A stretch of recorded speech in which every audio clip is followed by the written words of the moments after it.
ప్రార్థన చేసుకుందాం నాయన. అందరూ కళ్ళు మూసుకోండి. ప్రేమ కలిగిన మా తండ్రి, ఈ పట్టణంలో ప్రప్రథమంగా మమ్మల్ని నడిపించి మీ ఉనికి మా ఉనికిని తెలియచేయటానికి మాకు అనుగ్రహించిన గొప్ప భాగ్యానికి వందనాలు. ప్రజలు కేవలం వినువారు మాత్రంగా ఉండి తమను తాము మోసపరచుకోకుండా మీరు రాయించిన మాటలలోని వాస్తవాలు గ్రహించిన వారుగా, గ్రహించిన వారై మీరు అనుకున్నట్టుగా భూమి మీద జీవించినట్టుగా వారు నడిపించమని యేసు వారి పరిశుద్ధ నామాన్ని ప్రార్థన అడుగుతున్నాము తండ్రి. ఆమేన్. ప్రియమైన దేవుని పిల్లలారా, మరి ఈ నగరానికి రావటం మేము మొదటిసారి కావున వాళ్ళు కోరుకున్న ఈ అంశాన్ని మీ మధ్య మాట్లాడటానికి కూర్చున్నాం. ఇకపోతే నేను విస్తరించి మాట్లాడాను. ఎక్కువగా మాట్లాడటం, గంటలుగా మాట్లాడటం నాకు ఇష్టం ఉండదు. 45 నిమిషాలు లేదా ఒక గంట మించి నేను మాట్లాడలేను. కనుక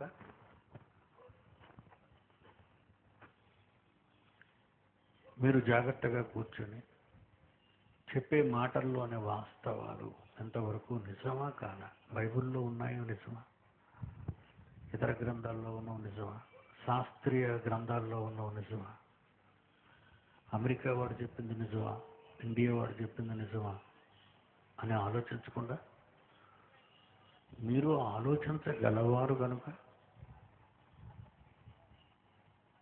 ఆలోచించండి, నిజాన్ని స్వీకరించండి, అబద్ధాలను నమ్మకండి. అంచులు లేని అంతరిక్షం అని ఈరోజు శాస్త్ర ప్రపంచం. వాల్యూమ్ బాగాలేదు నాయన, తగ్గించండి. అంచులు లేని అంతరిక్షం. ఈరోజు శాస్త్రం అంటుంది అంచు తెలియాలంటే ఇప్పుడే నా కుమారుడు చెప్పాడు. ఎన్ని కాంతి సంవత్సరాలు? 2,700,000 కాంతి సంవత్సరాలు అంచుకు వెళ్ళటానికి. ఒక మనిషి విశ్వపు అంచుకు వెళ్ళటానికి పట్టే కాంతి సంవత్సరాల కాలం, మనం మామూలు సంవత్సరాలు కాదు, కాంతి సంవత్సరాల కాలం 2,700,000 సంవత్సరాల కాంతి సంవత్సరాల కాలం. మన వయసు ఎంత? 60 ఏళ్ళు, 70 ఏళ్ళు. మనం ఎక్కడ వెళ్ళగలం? మనం ఎలా వెళ్ళగలం? వెళ్ళలేం. నేను స్టేజ్ మీద ఉన్న ఈ 2 ఊఫర్స్ ఆఫ్ చేసేయండి. స్టేజ్ మీద ఉన్న 2 ఊఫర్స్ ఆఫ్ చేసేయండి. సౌండ్ వాళ్ళు, ప్లీజ్ స్టాప్ దీస్ ఊఫర్స్. 2,700,000 కాంతి సంవత్సరాల కాలం పడుతుంది మనం వెళ్ళడానికి. మరి మనం బ్రతికే కాలం 60-70 సంవత్సరాలు. అంటే మరి ప్రారంభంలోనే చచ్చిపోతాం మనం, అంచుకెళ్ళలేక. ప్రారంభంలోనే మనం చచ్చిపోతాం, అంచుకెళ్ళాం. ఎవడు వెళతాడు? మళ్ళా హమ్మింగ్ వచ్చేస్తుంది. హమ్మింగ్ రాకూడదు.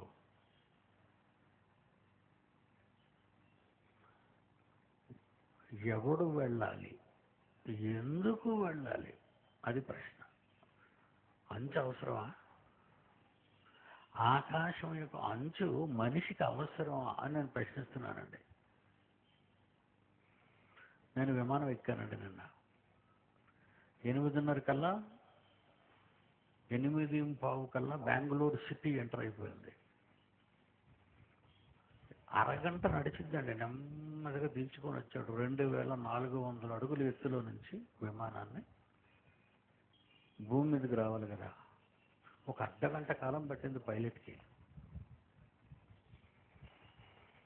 విమానం మీద కూర్చున్న నేను, విమానం కింద చక్రాలు ఉన్నాయా లేవా, ఎదురు పైలట్ ఉన్నాడా లేదా, వాడు ఏమైనా పడుకుంటుండా, ఏమండి?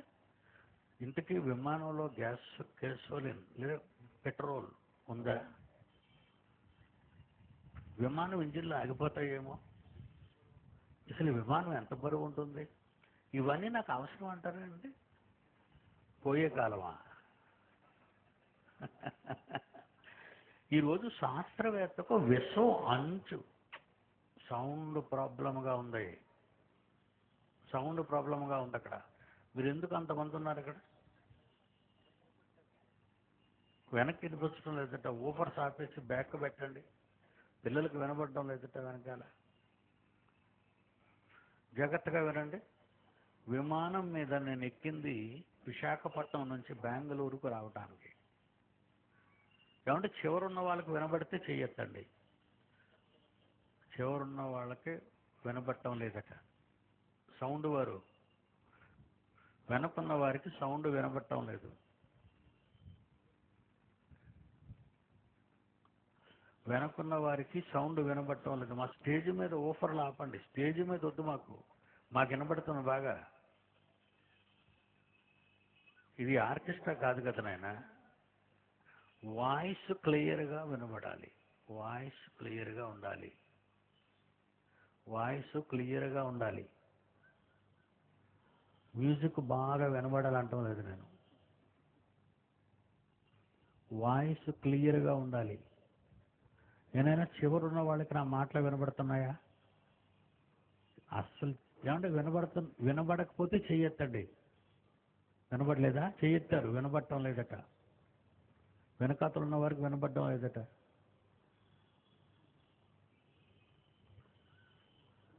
నాన్న దయచేసి కొంచెం ముందుకు వచ్చేయకూడదా? పోనీ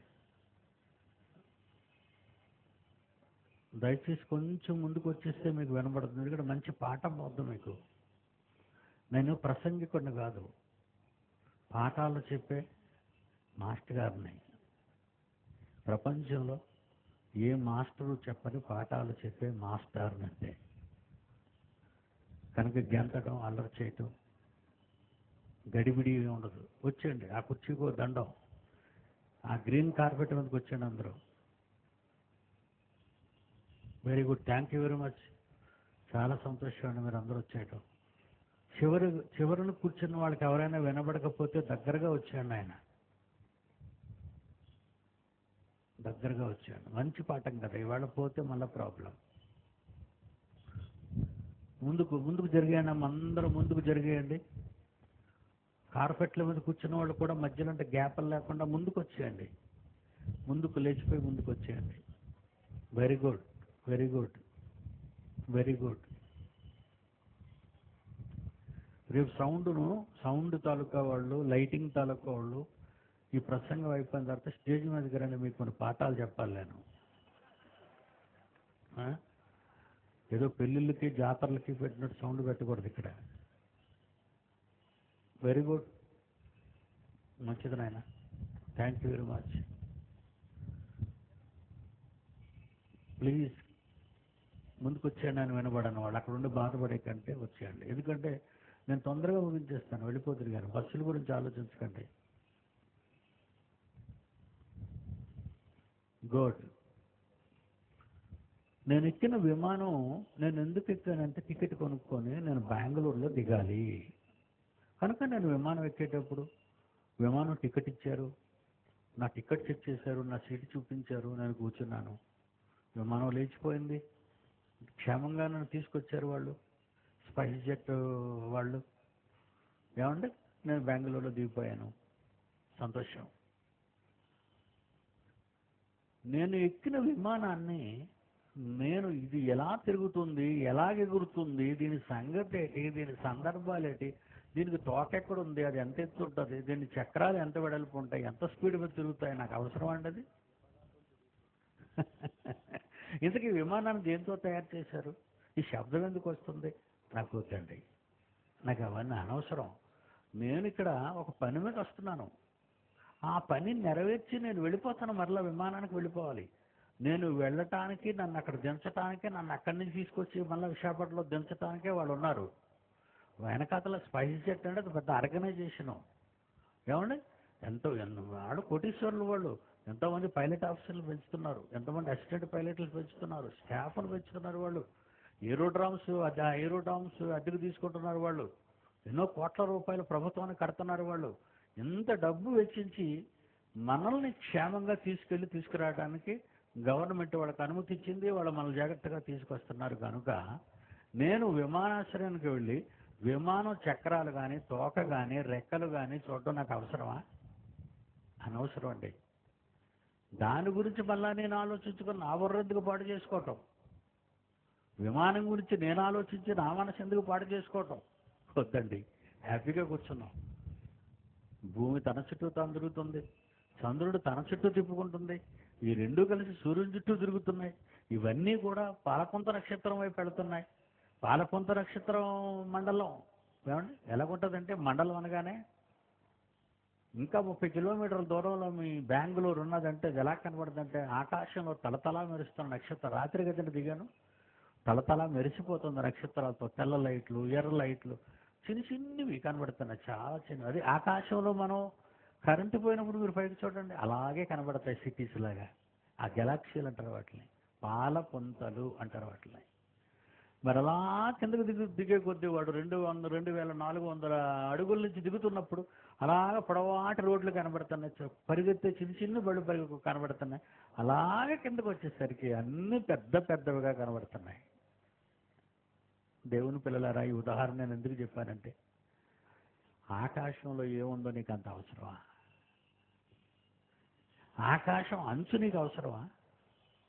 నీకెందుకు అదంతా? అందుకే దేవుడు ఈ శాస్త్రవేత్తలు ఏమన్నాడో నా కుమారుడు చెప్పాడు. ఏమన్నాడు? కొరింథీయులకు రాసిన మొదటి పత్రిక, కొరింథీయులకు రాసిన అపోస్తలుడైన పౌలు కొరింథీయులకు రాసిన మొదటి పత్రిక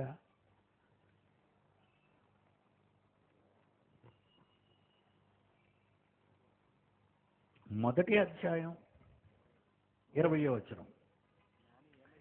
ఏమండి? కొరింథీయులకు రాసిన మొదటి పత్రిక క్రీస్తు శకం 58లో రాశాడండి అపోస్తలుడైన పౌలు గారు. క్రీస్తు శకం సుమారు 58లో రాశారు ఈ పుస్తకాన్ని ఆయన. ఆ పుస్తకాన్ని రాసేటప్పుడు అంటే ఇప్పుడు 2012, ఇప్పుడు 2012 అండి. అంటే ఎన్ని వందల సంవత్సరాల క్రితం రాశాడో తెలుసా అండి ఈ పుస్తకాన్ని? రాస్తూ దేవుడు ఏమని రాయించాడు ఆ మహానుభావుడి చేత మనం ఆలోచిస్తే బైబిల్లో 1వ అధ్యాయం కొరింథీయులకు రాసిన మొదటి పత్రిక 1వ అధ్యాయం 20వ వచనం మనం చూస్తే, జ్ఞాని ఏమయ్యను, శాస్త్రాలు తెలిసిన వాడు ఈ శాస్త్రి ఏమయ్యాడు, ఈ లోకంలో అడ్డంగా వాదించే అడ్డగాడిద లాంటి వాడు ఏమయ్యాడు, ఈ లోక జ్ఞానాన్ని దేవుడు వెర్రితనంగా చేసేసాడు అన్నాడు. లోక జ్ఞానాన్ని ఏం చేశాడు దేవుడు? వెర్రితనం. వెర్రి. మరి చదువుకున్న వాళ్ళందరినీ బడి దగ్గరికి వెళ్ళండి, చదివించే తల్లిదండ్రులకి వెళ్ళండి. అమ్మా, మీ అబ్బాయిని ఎందుకు బడిలో వేసావు? చదువుకోవాలనండి. చదివితే ఏం ఉపయోగం అమ్మా? మరి చదివితే ఉద్యోగం, చదవకపోతే ఏమంటే ఐఏఎస్ చదివినా, ఐపీఎస్ చదివినా, ఏ చెత్త చదివినా నీ పొట్ట నింపుకోవటానికి. ఏమంటే పొట్ట నిండిపోయిందా? అమ్మయ్యా మంచి భోజనం అండి, ఉదయం తిన్నావు మంచి టిఫను, అరిగిపోయిందా? అరిగిపోయిందండి మధ్యాహ్నానికి. మరి మధ్యాహ్నం మంచి భోజనం, అది అరిగిపోయిందండి. మరి రాత్రి అదే అరిగిపోయిందండి. అంటే ఎంత పోసినా ఈ కడుపులో ఉండదా? ఉండదండి, భస్మం మండిపోద్ది. కనుక నువ్వు ఎన్ని విద్య చదవాలి ఇప్పుడు? దీన్ని కంటిన్యూగా నింపటానికి. తుంగభద్రలో నీళ్ళు ఎండిపోవచ్చు, గోదావరిలో నీళ్ళు ఎండిపోవచ్చు. ఏమండి? మన కడుపు సంగతి ఆలోచించండి. ఉదయం పెడితే మధ్యాహ్నం ఖాళీ, మధ్యాహ్నం పెడితే రాత్రికి ఖాళీ, రాత్రి అయిపోతే రాత్రికి పెడితే ఉదయానికి ఖాళీ, మళ్ళా ఉదయాన్నే లోడ్ చేయాలి దీనికి. ఎంత తింటున్నా మీరు ఆలోచించండి. మీకున్న 60-70 ఏళ్ల జీవితాల్లో వెర్రేనా మీరది? వెర్రేనా? నా ప్రాణమా తిను త్రాగు సంతోషించను అన్నాడట ఒక మూర్ఖుడు బైబిల్లో. ఏమన్నాడు? ఎవరితో చెప్పుకుంటే మళ్ళీ ఆడెక్కడ నొక్కేస్తాడని భయపడి ఆడు ప్రాణంతో చెప్తున్నాడట, ప్రాణమా తిను త్రాగు, సంతోషించు. ఇదే జీవిత సారం. నీకు బోల్డ్ సంపాదించాను, తరతరాలు అనేక సంవత్సరాలు నువ్వు తిన్నా తరగని సంపద నీకు ఇచ్చాను. విస్తారమైన ఆస్తి వచ్చిందట వాడికి. ఏమర్థమైంది వాడికి పరమార్థం? వెర్రివాడా అన్నాడు.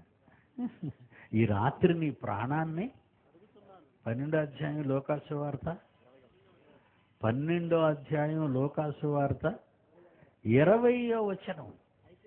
అయితే దేవుడు ఇలాగ అంటున్న వెర్రివాడి దగ్గరికి దేవుడు వెళ్ళి, బా ఎంత చక్కగా పిలిచాడండి, శాస్త్రవేత్త అన్నాడు ఆయన్ని. ఏమండి, మిలేనియర్ అన్నాడు ఆయన్ని. మిలేనియర్ మహానీయుడు అన్నాడు అవన్నీ. మిలియనియర్ అన్నాడండి అనలేదు. మరి ఏమన్నాడండి? వెర్రివాడా. అలాగ అనుకునే వాళ్ళంతా, అలాగ అనుకునే ఈ ప్రపంచంలో ఉన్న వాళ్ళంతా, ప్రపంచం ఒక మెంటల్ హాస్పిటల్ అయితే 700 కోట్ల మంది మెంటల్ పేషెంట్లు ఉన్నారు ఇందులో. సంపాదన పిచ్చి ఒకడికి. ఏమండి, ఊర్లు తిరగడం పిచ్చి ఒకడికి. పదవుల పిచ్చి. ఈ మధ్యన మీ వాళ్ళకు 3 మంత్రులు రాజీనామా చేశారు పాపం. ఏదో చూడకూడదు ఎక్కడ చూస్తున్నారట. ప్రజల కోసం ఆలోచించి అసెంబ్లీలో అయ్యో నా ప్రజలు ఏమైపోతున్నారో ఆలోచించవలసినటువంటి వీళ్ళు ప్రజానాయకులు అక్కడికి వెళ్ళి బొమ్మలు చూస్తున్నారు. ఏ బొమ్మలు? దేవుడి బొమ్మలు కాదు, దేవతల బొమ్మలు. గుడ్డలు లేని దేవతలు. ఆ దేవతలు చూస్తున్నారు. ఏమర్థమైంది జీవితం? అసెంబ్లీలో కూర్చున్న వాడికి. వెర్రోడు కాదాడు. ఏమండి, మనం అనుకుంటున్నాం మనోడు అసెంబ్లీలో కూర్చొని బల్ల గుద్దేస్తున్నాడు కదా అనుకున్నా. రుచిన నిద్రపోయేవాడు ఒకడు, వినిపించకుండా పోయేవాడు మరొకడు, భూతు బొమ్మలు చూసినాడు మరొకడు, ఎలా దోచుకోవాలని మరొకడు. అంత దొంగలే కదండి, అందరూ దొంగలే. ఏమర్థమైంది వాళ్ళకి? జీవిత పరమార్థం ఏమర్థమైంది చెప్పండి? ఏం చదువుకున్నావు నువ్వు?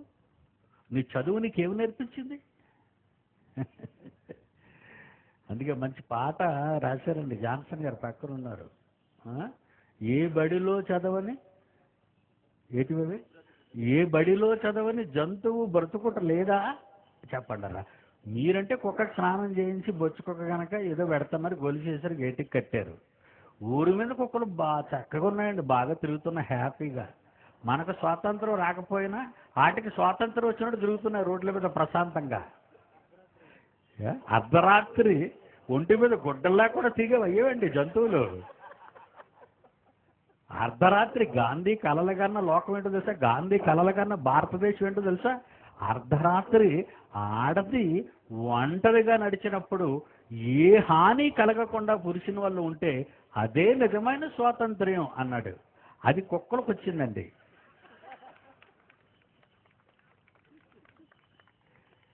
అందరిలా మాట్లాడినాను నేను. అందరు చెప్పిన నేను చెప్తే ఏం బాగుంటుంది? కాపీడ్ అయిపోతాయి ఇవన్నీ. సమాజంలో జరుగుతున్న దుర్నీతి, దుష్టనీతి ఈరోజు చెప్తున్నానండి. ఎక్కడైనా అమెరికా అవనివ్వండి, అది మరి దారుణంగా చెడిపోయిందండి. వెస్టర్న్ కంట్రీస్ అంటారా, అదే యూరోపియన్ కంట్రీస్ అంటారా, ఆసియన్ కంట్రీస్ అంటారా, మొత్తం మొత్తం మొత్తం మొత్తం మొత్తం చెడిపోయిందండి, కలుషితం అయిపోయింది. ఎవరండి బాగు చేస్తారు మళ్ళీ? ఎవరండి వీళ్ళందరినీ బాగు చేయగలరు? ఒకేం చదువుకుందండి, హ్యాపీగా బ్రతుకుతుంది అది. పక్షి ఏం చదువుకుందండి, హ్యాపీగా బ్రతుకుతుంది అది. క్షేమం ఏమి చదువుకుందండి, హ్యాపీగా జీవిస్తుంది అది. చూద్దాం, ఈ పాట చూద్దామండి. పాట లేదా? పాట లేదు. పోనీ పాట వినిపించండి, పోనీ వింటారు. బొమ్మ లేకపోయినా పాట వింటాం. దేవుని పిల్లలారా, దేవుడు ఎందుకు వెర్రితనం అన్నాడో బైబిల్లో చూడండి. మత గ్రంథం కాదండి ఇది, మత గ్రంథం కాదు. ప్రపంచ మానవాళి కోటాను కోట్ల మనుషులను కలుగజేసి మనసంటూ ఒకటి లోన పెట్టాడే సృష్టికర్త, క్రియేటర్. ఆయన రాసిన పుస్తకం అండి ఇది. అందుకే ఆయనకే తెలుసు ఆయన పిల్లల సంగతి. ఎవరికి తెలుసు? నా సంగతి మీకు తెలియదు, మీ సంగతి నాకు తెలియదు, బయటపడితేనే కానీ మనలో కన్న తండ్రి ఉన్నాడే దేవుడైనా, ఆయనకి మన అందరి సంగతి తెలుసండి. పాట విందామండి, ఒకసారి పాట విందాం. ల్యాప్టాప్ సౌండ్ ఈయనైనా ఆలస్యం చేయకూడదు. హరి అప్. ల్యాప్టాప్ సౌండ్ అట్లేదు నాయన. పుస్తకముందే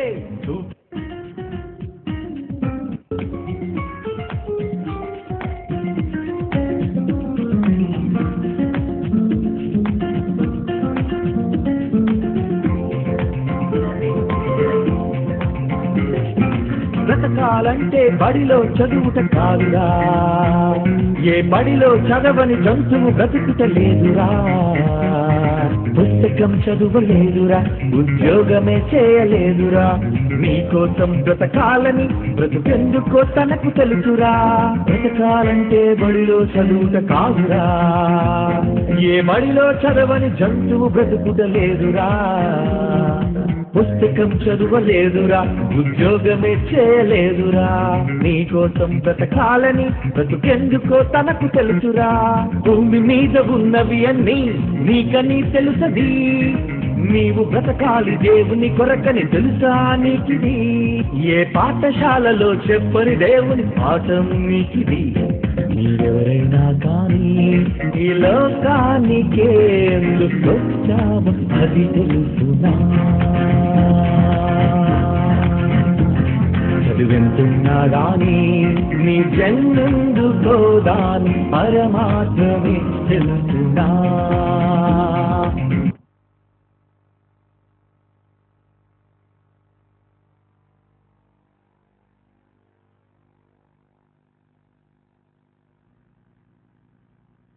హలో, విన్నారు కదండి. ఒక మేక బ్రతుకుతుంది, దానికోసం కాదు, మీరు కోసుకు తినాలని కాదు. అది మేక బ్రతుకుతుంది ఎందుకు? మీకు ఆహారంగా నాన్ వెజ్ కావాలి కదా మీకు, అందుకది బ్రతుకుతుంది. మీకోసం బ్రతుకుతుంది అది. మీరెవరి కోసం బ్రతుకుతున్నారు? ఒక పక్షి, కోడి, పావురం, ఏమండి, కొంగ, ఒక పక్షి బ్రతుకుతుంది ఎవరి కోసం? మీకోసం కాదా మరి అది? మీరే కదా కోసుకు తింటున్నారు వాటన్నిటిని. ఏది బ్రతుకుతున్నా మీకోసమే బ్రతుకుతున్నాయి. ప్రతి జీవరాశి ఈరోజు ప్రకృతిలోని సకల కోటి జీవరాశులు బ్రతుకుతున్నవి బడిలో చదివి కాదు, బడిలో చదవకుండా మీకోసం బ్రతుకుతున్నాయి. మిమ్మల్ని బ్రతికించటానికి, యేసు ప్రపంచాన్ని బ్రతికించటానికి ఎలా బలయ్యాడో, యేసు సమాజాన్ని బ్రతికించటానికి ఎలా బలి పశువుగా మారాడో, సకల కోటి జీవరాశులు ఈరోజు మీకోసం మిమ్మల్ని బ్రతికించటానికి. ఒక మొక్క చనిపోతుంది, ఒక గోధుమ మొక్క కోయబడుతుంది, ఒక వరి మొక్క కోయబడుతుంది, ఒక జొన్నలు మొక్కలు కోయబడుతున్నాయి. అవి చస్తే కానీ మనకు జొన్నలు రావు, అవి చస్తే కానీ మన గోధుమలు రావు, అవి చస్తే కానీ మనకు అన్నం రాదు, తిండి దొరకదు మనకి. అవి చావాలి మనం బ్రతకాలంటే. అవన్నీ చావాలి మనల్ని బ్రతికించటానికి. మనం ఎందుకు బ్రతుకుతున్నామో ఈరోజు ఈ సమాజానికి అర్థమైందండి. సూర్యుడు వెలుగుతున్నాడు మీకు వెలుగివ్వాలని, చంద్రుడు వెలుగుతున్నాడు మీకు వెలుగివ్వాలని, గాలి వీస్తుంది మీకు ఆక్సిజన్ కావాలని, నేల పండుతుంది మీ కడుపు నిండాలని. ఏమండి, ఇవన్నీ ఏ బడిలో చదివి మీకోసం బలవుతున్నాయి చెప్పండి? అన్ని బడుల్లో కనబడే ప్రతి బడిలో కనబడే ప్రతి డిగ్రీని చదివేసి నువ్వెవరి కోసం బ్రతుకుతున్నావు చెప్పు? జీవిత పరమార్థం అంతు పట్టని మనిషి జీవితం వంటిది. నీ జీవితమే నీకు అంతు పట్టకపోతే ఆకాశపు అంచులు అవసరమా నీకు? 2,700,000 కాంతి సంవత్సరాలు నువ్వు ప్రయాణం చేయవలసిన అవసరత ఈ దరిద్రుడైన శాస్త్రవేత్తకు అవసరమా ఇది నీ బుర్రలో పెట్టడం? అందుకే దేవుడు అన్నాడండి, ఒక మంచి మాట మీకోసం రాశాడండి. ఆ మాట చదువుతారు పిల్లలు, వినండి. మీకు తెలుసు, దావీదు దేవాలయం దేవుడు ఉండటానికి ఒక నిలయం కట్టాలని కోరుకున్నాడండి. ఏమండి, దేవుడు ఉండాలని ఒక ఆలయం కట్టాలనుకున్నాడు. అది ఉండే చోటు. నువ్వు వద్దు నాయనా నీ కుమారుడు కడతాడని చెప్పినప్పుడు ఆ కుమారుడితో ఏమంటున్నాడు? మొదటి రాజుల గ్రంథం ఏనైనా 8వ అధ్యాయం 27 వచ్చిన ఒకసారి మీరు చూడండి, అందరూ తీయండి మీ బైబిల్లో, కన్నడ బైబిల్ కూడా తీయండి, అక్కడ ఏముందో చూడండి.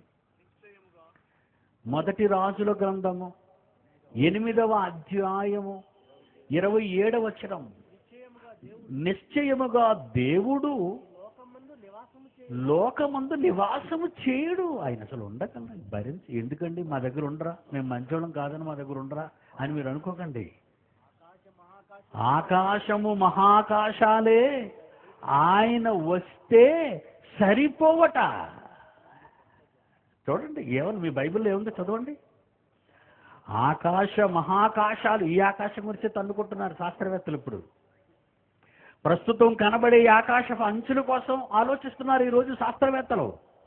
కానీ ఆకాశం ఉంది, ఆకాశం మీద మరో ఆకాశం ఉంది, ఆకాశ మహాకాశాలు, ఆకాశం ఉంది, మహాకాశం ఉంది, మనిషి ఉన్నాడు, మహామనిషి ఉన్నాడు, మనిషి ఉన్నాడు, మహామనిషి ఉన్నాడు, మహామహుడున్నాడు.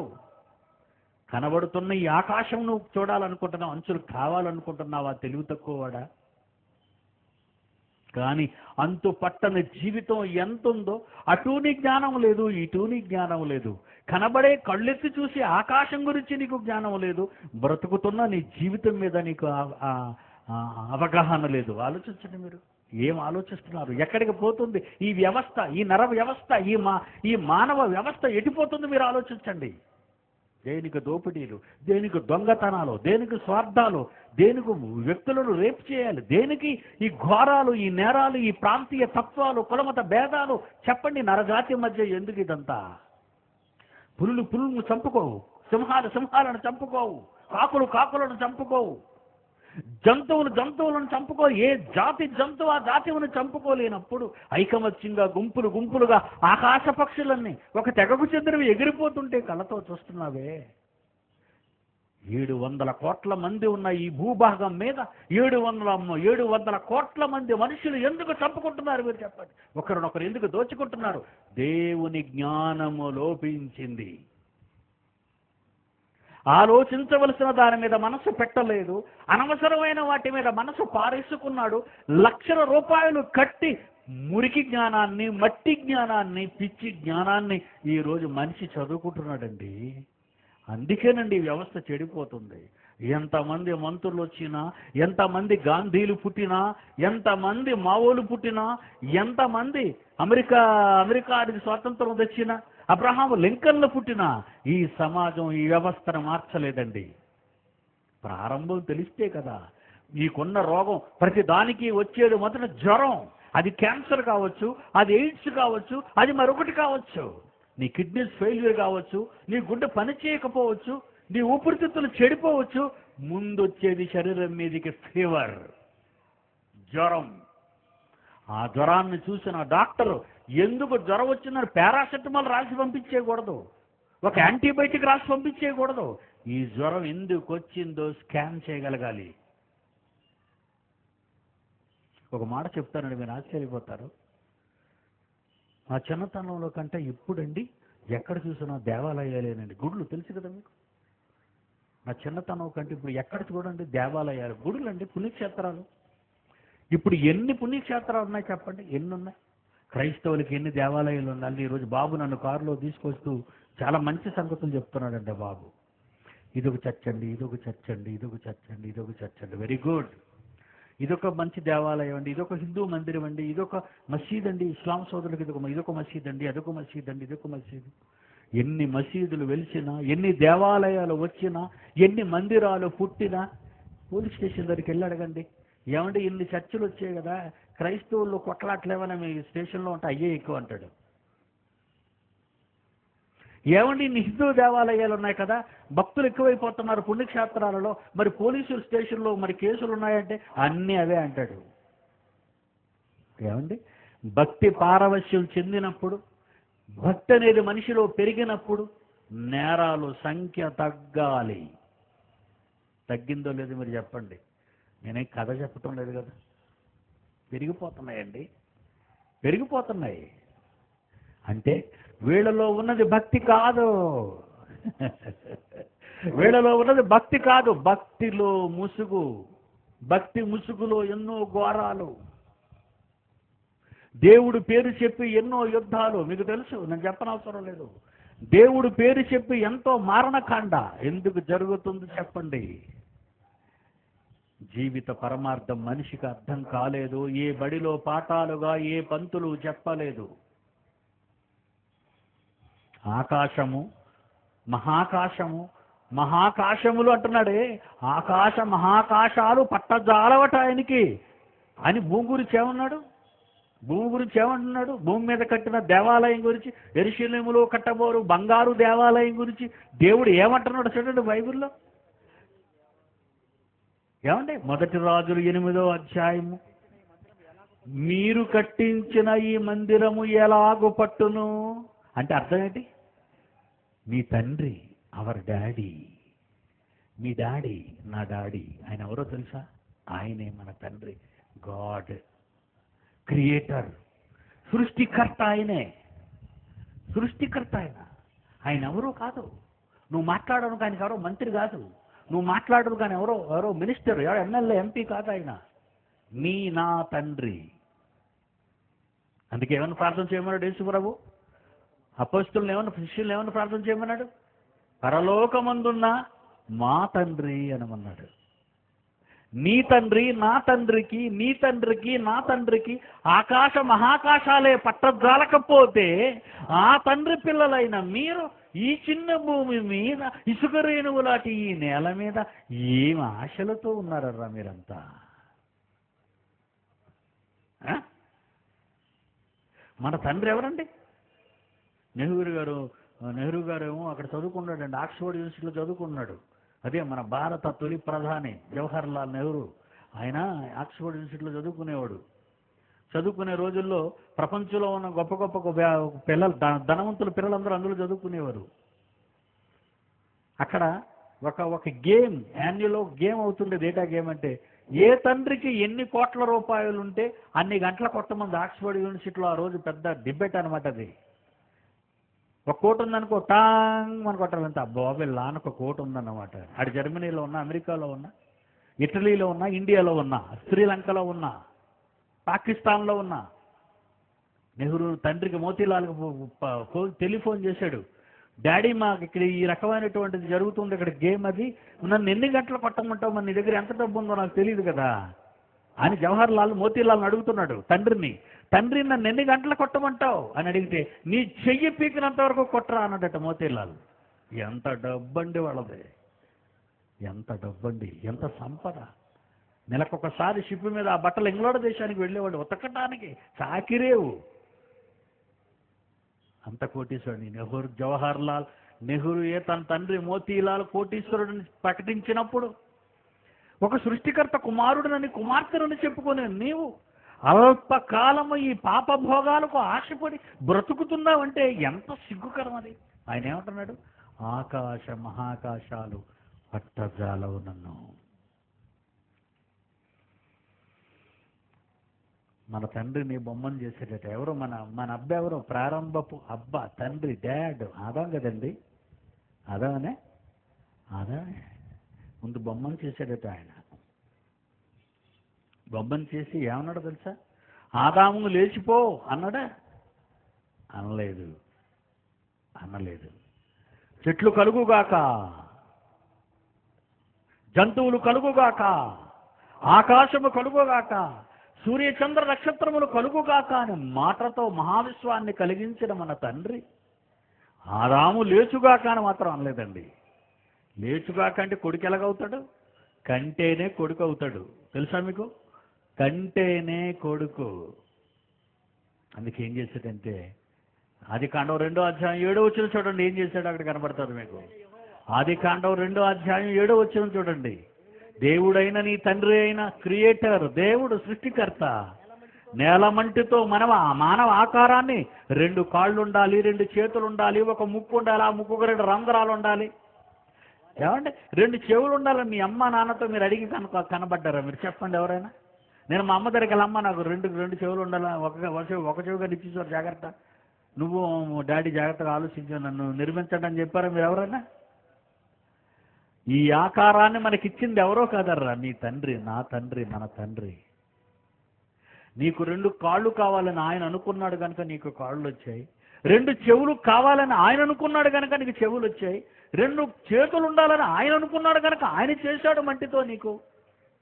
శరీరంలో కనబడే ప్రతి అవయవాన్ని బొమ్మను చేసింది ఆయన. చేసిన బొమ్మకు జీవం ఇచ్చింది ఆయనే. ఎలా ఇచ్చాడో చూడండి. నేలమంటితో నరుని నిర్మించి వాని ముక్కు దగ్గరకు వచ్చి, అలా ముక్కు దగ్గరకు వచ్చి జీవవాయువును, తనలో ఉన్న జీవాన్ని పంచానంటున్నాడు చూడండి అక్కడ.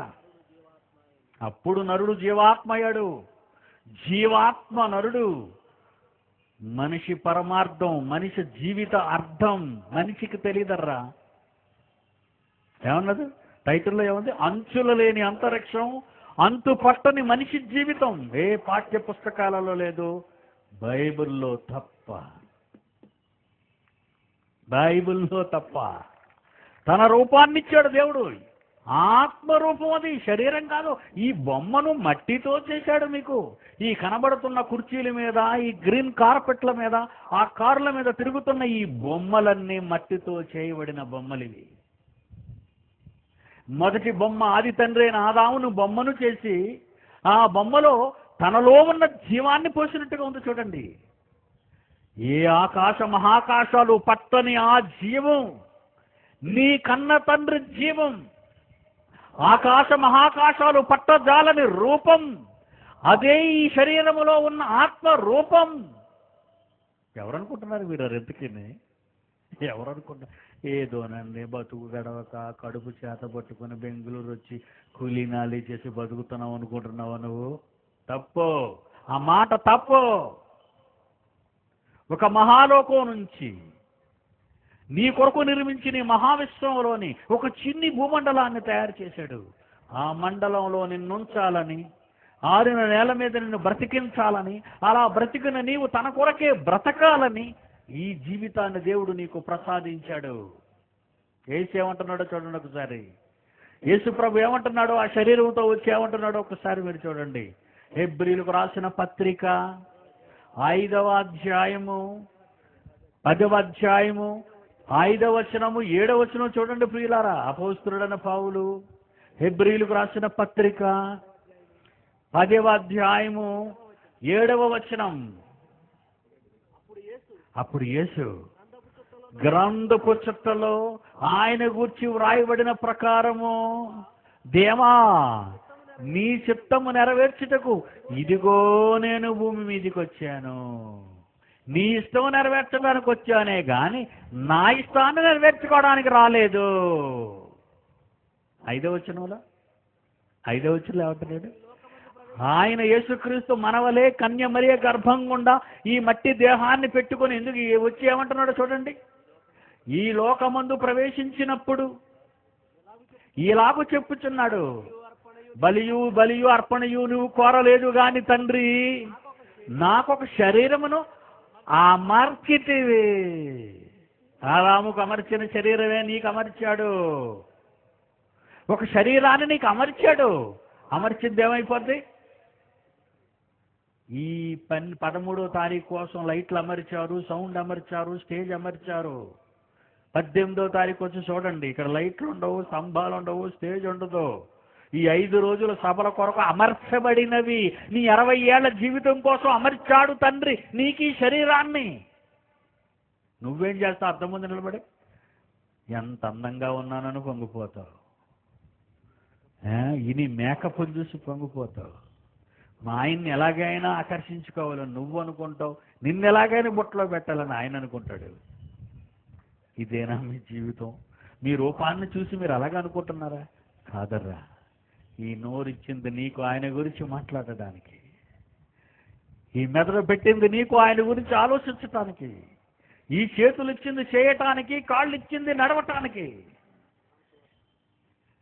యోహాను సువార్త 16వ అధ్యాయము 6వ అధ్యాయం, యోహాను సువార్త 6వ అధ్యాయము 38వ వచనం. యోహాను సువార్త 6వ అధ్యాయం 38వ వచనం. నా ఇష్టము నెరవేర్చుటకునుట కాదు, నన్ను పంపిన వాని ఇష్టమును నెరవేర్చుటకే పరలోకము నుండి దిగి వచ్చిందంటున్నాడు యేసుక్రీస్తు. మరి నువ్వే లోకము నుండి వచ్చావో తెలుసా? అదే లోకము నుండి తిరిగి వచ్చావు గనుక, అదే లోకము నుండి నువ్వు వచ్చావు గనుక తిరిగి అదే లోకానికి వెళ్ళవలసి ఉన్నది గనుక దేవుడు నిన్ను ఏమన్నాడో తెలుసా? 90 కీర్తనల గ్రంథము 90వ అధ్యాయము